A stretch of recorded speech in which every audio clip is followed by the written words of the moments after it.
Hə.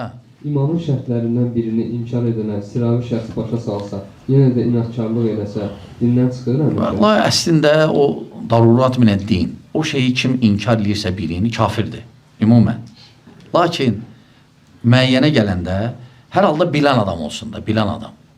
Bilən adam, biraz elmli olsun ki, başa salsın, dəlilləri başa salsın. Ola bilər, sən başa sala bilməyəsən, elmin yoxdur.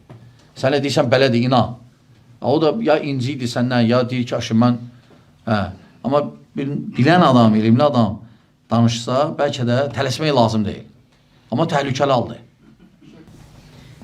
Babam cahil idi, yazma oxumağını da bilmirdi. Allaha inanırdı. Lakin ahirətə öldükdən sonra həyatın olmasına inanmırdı. Onun üçün namazda dua edə bilərəm və onun üçün cənazə namazı qılına bilər. Amma dua Allah bilir, bilmirəm.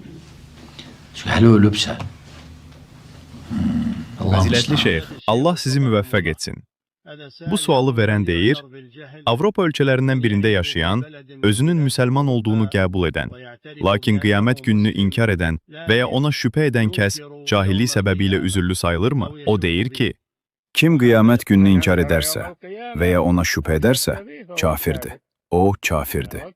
Allah eləməsin. Çünki iman 6 rükündən ibarətdir. Allaha, mələklərinə, kitablarına, elçilərinə, axirət gününə və xeyrində, şərində Allahdan olan qədərə iman gətirmək. Axirət gününə, bəli.